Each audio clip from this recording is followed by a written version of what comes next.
இங்கே இருக்கிற எல்லோருக்கும் வணக்கம். இந்த உங்களை எல்லாம் நான் வரும்பொழுது என்னை ரொம்ப கலாட்டா பண்ணுவீங்கன்னு பயந்துகிட்டே வந்தேன். ஏன்னா வரும்பொழுது ஏன்னா எனக்கு எப்பொழுதுமே கொஞ்சம் நானும் மாணவனாக இருந்ததுனால நமக்கு என்னென்ன விஷயங்கள் தெரியுங்கிறது எனக்கு தெரியும்.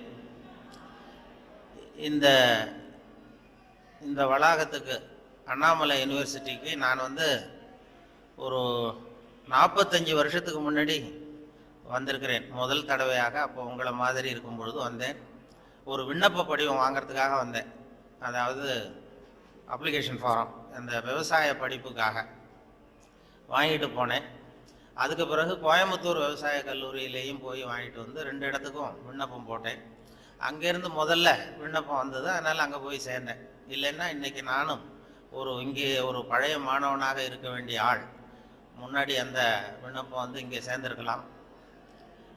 இந்த எதுக்காக நான் சொன்னேன்னா, இந்த மாதிரி கல்லூரி விழாக்களில் பேசுறதுங்கிறது ரொம்ப கொஞ்சம் சங்கடம். அதாவது அந்த தொழில்முறை பேச்சாளர்களுக்கு அது ரொம்ப சாமர்த்தியமாக இருக்கலாம்.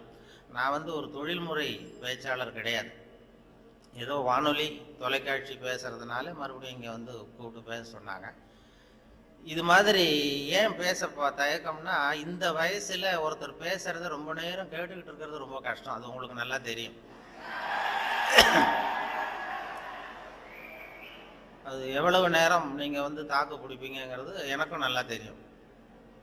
அதில் என்ன, சின்ன குழந்தைகள்லேருந்து பெரியவங்க வரைக்கும் நான் பார்த்துருக்குறேன். இது மாதிரி அந்த எல்கேஜி யூகேஜி படிக்கிற குழந்தைகள் இருக்கு இல்லையா, அதில் கூப்பிட்டு என்னை பேச சொல்லுவாங்க சென்னையில். அவங்களுக்கு மாதிரி இந்த குழந்தைகளை உட்கார வச்சு காக்கா கதை நரி கதை ஏதாவது சொல்கிறது உண்டு.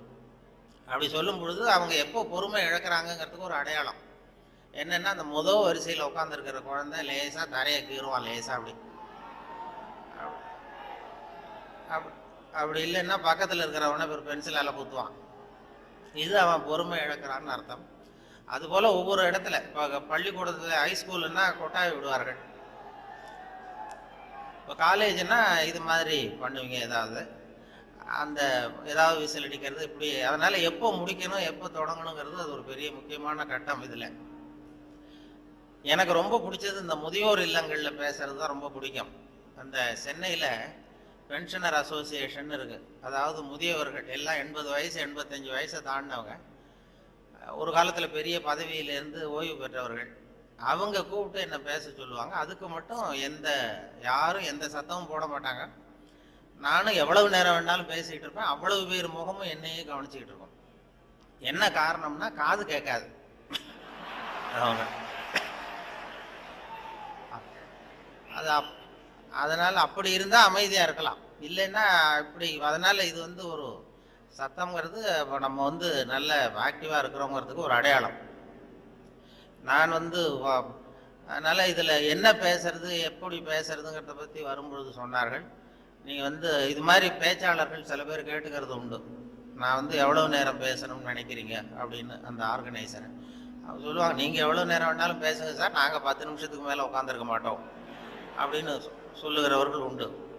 இங்கே வரும்பொழுது கேட்டேன், ஒரு மணி நேரத்துக்கு குறையாம 1.25 மணி நேரம் பேசணும், அது வரைக்கும் நாங்கள் தாக்கு பிடிப்போம்னு சில பேர் சொன்னாங்க. அது எப்படின்னு சொல்ல முடியாது. இங்கே வரும்பொழுதே ஏதோ உங்கள் பல் கோளரங்கத்துக்கு அவசியம் வாருங்கள்னு ஒரு போர்டு வச்சுருந்தீங்க. இங்கே அண்ணாமலை யூனிவர்சிட்டி வரும்பொழுது வழியில் பார்த்தேன். உங்கள் பல்லாண்டு காலம் பாதுகாப்பாக இருக்கணுமா அப்படின்னா எங்கள் பல் கோளரங்கத்துக்கு வாங்கோ அப்படின்னு விளம்பரம். அது நான் உடனே பயந்துட்டேன். பல்லு பத்திரமா இருக்கணும்னா மரியாதையாக வந்துருங்க, இல்லைன்னா பல்ல உடச்சிருவேங்கிற மாதிரி இருக்குது. நல்லா பாதுகாப்புனா அவசியம் வாங்கணும்னு கூப்பிடுறது மாதிரி, ஏதோ அன்பாக கூப்பிடுறது மாதிரி மிரட்டுறதாக அதை உணர்ந்தேன். உங்களையெல்லாம் பார்க்கும்பொழுது எனக்கு என்னுடைய அந்த பழைய காலம்தான். கோயம்புத்தூர் விவசாய கல்லூரியில் போய் சேர்ந்தது. அப்போ தான் அந்த இந்திய எதிர்ப்பு போராட்டம் பெரிய பிரபலமாக நடந்தது 65. அப்போ கோயம்புத்தூரில் நாங்கள் அங்கே அப்போ படிச்சுக்கிட்டு இருந்த நேரம் அது, அந்த காலம். அப்போல்லாம் அந்த ரேகிங் அதுவும் ஒரு பெரிய விஷயமா இருந்தது அப்போலாம். இப்போலாம் அது ஒரு பெரிய கட்டுப்பாட்டுக்கு வந்துருக்கு. நான் போய் முதல்ல சேர்ந்ததுமே விவசாய கல்லூரியில் கோயம்புத்தூரில் ஒரு சீனியர் மாணவர்கள் 2-3 பேர் வந்தாங்க. இங்கே கூப்பிட்டு போய் தனியாக அவங்க ரூமுக்கு அழைச்சிட்டு போய் நாங்கள் வந்து ஒன்றும் கலாட்டா பண்ண மாட்டோம், ஒன்றும் கேலி பண்ண மாட்டோம். ஆனால் நாங்கள் வந்து எங்களுடைய ரேங்கிங்கில் ஒரு நாகரிகம் இருக்கும். அதனால் நாங்கள் சொல்கிறத நீ செஞ்சுட்டீங்கன்னா வேற ஒன்றும் உன்னை தொந்தரவு பண்ண மாட்டோம் அப்படின்னு என்னை பிடிச்சி எடுத்துகிட்டு போனாங்க. நான் அப்பா தினமாக போனேன். என்ன சார் செய்யணும்னு கேட்டேன். அந்த சீனியர் ஸ்டூடெண்ட்ஸ் என்ன சொன்னாங்கன்னா, நாங்கள் வந்து கொஞ்சம் பழைய துணியெலாம் வச்சுருக்குறோம், செலவைக்கு போட வேண்டியது. அங்கே போய் செலவு கடையில் எங்களுக்காக இதை கொண்டு போய் நீ போட்டுட்டு வரணும், அவ்வளோதான், வேற ஒன்றும் இல்லை அப்படின்னாங்க. பரவாயில்ல, இவ்வளவு நாகரிகமான ஒரு ரேக்கிங் நடக்குது அப்படின்னு சொல்லி, இது எங்கே சார் போடணும், நான் போட்டுறேன், செலவு கடை எங்கே இருக்குன்னா அதுவும் தெரியுது பாரு அப்படின்னு சொல்லி சொன்னாங்க. உடனே அவங்க பழைய துணியெல்லாம் மூட்டை கட்டி கொண்டு போய் அப்படியே போட்டு நீ ரூமுக்கு போகலாப்பா, வேற ஒன்றும் நாங்கள் ஒன்றும் பண்ண மாட்டோம்ட்டாங்க. நான் இந்த பழைய துணியை தூக்கிட்டு போய் அங்கே கதவை தட்டி திறந்து விட்ற வெளில வந்தார். இந்தாங்க சார் என்னன்னு கேட்டாங்க. இது பழைய துணி செலவுக்காக போட வந்தேன் அப்படின்னேன். யார் கொடுத்தது அப்படின்னு கேட்டார். அந்த பழைய மாணவர்கள், அந்த சீனியர் ஸ்டூடெண்ட்ஸு கொடுத்தாங்கன்னு. கவலைப்படாத, நீங்கள் வச்சுட்டு போ, நான் பார்த்துக்கிறேன், நான் தான் வார்டன். இது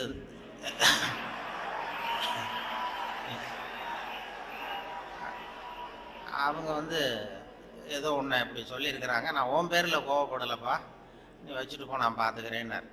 அந்த வார்டன் பின்னாடி வந்து எங்கள் பல்கலைக்கழகத்துக்கு வைஸ் சான்சலராகவே ஆனார். அப்புறம் வந்து ஓய்வு பெற்றார். அப்படி ஒரு அனுபவம் அங்கே நடந்தது. அப்படிலாம் பண்ணுவாங்க. அதில் சில நல்ல இந்த அக்ரிகல்ச்சுரல் ஸ்டாட்டிஸ்டிக்ஸ்னு ஒரு பாடம், விவசாய புள்ளியியல், அது ரொம்ப போர் அடிக்கும். நாங்கள் யாரும் போக மாட்டோம் அந்த வகுப்புக்கு, ஏன்னா அது புரிஞ்சுக்கிறதே கஷ்டமாக இருக்கும். அதுக்காக அந்த ஆசிரியர் என்ன பண்ணார்னா, ஒரு தொழில்நுட்பத்தை கையாண்டார். அதாவது அந்த பாடத்தை நடத்திவிட்டு கடைசியில் ஒரு ஜோக்கு சொல்கிறது. அந்த ஜோக்கு வந்து அந்த வயசில் நமக்கு என்ன பிடிக்குமோ, அதாவது இந்த வயசில் உங்களுக்கு என்ன பிடிக்குமோ அது, அப்படிப்பட்ட ஜோக்காக சொல்லி எங்களை வந்து உடனே அந்த வகுப்புக்கு எல்லாரையும் வரும்படியாக பண்ணிட்டார். அப்போ அந்த விவசாய புள்ளியியல் துறை பேராசிரியர், அதனுடைய பாதிப்பு தான் எனக்கு எது சொன்னாலும் கடைசியில் ஏதாவது ஒரு வேடிக்கையாக ஒன்று சொல்கிறதுங்கிறது. அந்த ஆசிரியருடைய பாதிப்பு. அவர் என்ன பண்ணுவார், ரொம்ப கடுமையான விஷயங்களை சொல்லிட்டு பாடம் முடிகிறப்போ ஒரு ஜோக்கு சொல்லுவார். அப்போ ஏதாவது பத்திரிகைகளில், வெளிநாட்டு பத்திரிகைகளில் படிச்சுட்டு வந்து சொல்லுவார்.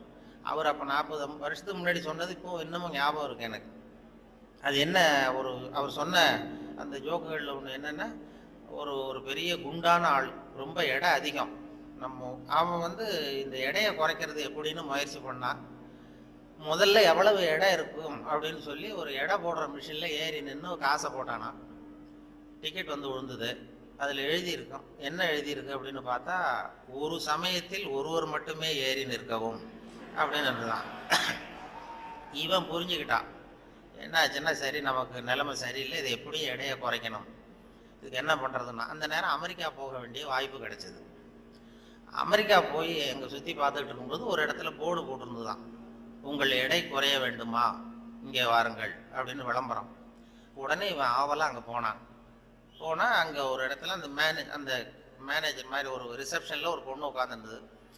என்ன ஏன்னா, நான் இந்தியாவிலேருந்து வந்திருக்கேன், எனக்கு எடை குறையணும் அப்படின்னா, உனக்கு ஆர்டினரி ட்ரீட்மெண்ட் வேணுமா, ஸ்பெஷல் ட்ரீட்மெண்ட் வேணுமா, ஆர்டினரி டீலக்ஸ்ன்னு 2 ட்ரீட்மெண்ட் கொடுக்குறோம் எடையை குறைக்கிறதுக்கு, உனக்கு எது வேணும்னு கேட்டிருக்க அந்த அம்மா. இவன் பார்த்தான், எதுக்கு அனாவசியமாக செலவு, ஆர்டினரி ட்ரீட்மெண்ட்டே போகிறோம் அப்படின்ட்டு இருக்கான். அப்படின்னா இந்த பக்கம் போ அந்த ரூமுக்கு அப்படின்னு சொல்லி கதவை திறந்து விட்டுதான். இவன் ஆவலாக விட்ற போயிட்டான் அந்த எடையை குறைக்க வேண்டிய. போனால் அங்கே மேஜை நாற்காலி எல்லாம் செதறி கிடக்கு, அங்கேயும் இங்கேயுமா, ஒரு ஒழுங்கா இல்லை. ஒரு பெரிய ஹால், அதில் அந்த மூலையில் வந்து ஒரு பொண்ணு நின்றுட்டு இருக்கு, ஒரு 16 வயசு பொண்ணு நின்றுட்டு இருக்கு, அரைக்குறை ஆடையோட. இவனுக்கு என்ன ஆசைன்னா, அந்த பொண்ணை போய் தொடணும்னு ஒரு ஆசை. அதனால இப்படி சுற்றி சுற்றி ஓடுறான் அந்த மேஜை நாற்காலியை சுற்றி. அந்த பொண்ணு இவன் கையில் அகப்படாமல் அதுவும் தப்பிச்சு ஓடி ஓடி வந்துகிட்டு இருக்கு. ஒரு 15 நிமிஷம் துரத்துறான், அதுவும் சுற்றிக்கிட்டே இருக்கு. 15 நிமிஷம் கழிச்சு இந்த மேனேஜர் அந்த பொண்ணு வந்து, ட்ரீட்மெண்ட்டே இவ்வளவு தான், ஒரு 10 நாள் இப்படி வந்தீங்கன்னா சரியா போடும், எடை குறைஞ்சிரும் அப்படின்னு. இவன் வந்தவன் என்ன பண்ணா, சரி ஆர்டினரியே இப்படி இருந்தா ஸ்பெஷல் ட்ரீட்மெண்ட் எப்படி இருக்கும் அப்படின்னு யோசனை பண்ணான். சாதாரண என்ன பண்ணா, நம்ம வந்துட்டோம், இதுக்காக இன்னொரு தரம் அமெரிக்காவுக்கு நம்ம வரப்போறது இல்லை, எப்படியும் அதையும் பார்த்துட்டு போடுவோம்ட்டு மறுபடியும் அந்த மேனேஜரை மாட்ட போய் நின்னான். என்ன சார் மறுபடியும் என்னன்னு கேட்டு, இந்த ஸ்பெஷல் ட்ரீட்மெண்ட்டையும் எடுத்துகிட்டு போடலாம்னு பார்க்குறேன் அப்படின்னா, அது வந்து நீங்கள் இது ஆர்டினரி ட்ரீட்மெண்ட்டுக்கு $10 கட்டினீங்க, ஸ்பெஷல் ட்ரீட்மெண்ட்டுக்கு $50 கட்டணுமே அப்படின்ட்டு. அது பரவாயில்ல நான் கட்டிடுறேன்னு சொல்லி கட்டிவிட்டான். கட்டிவிட்டு அப்படின்னா இந்த ரூமுக்கு போ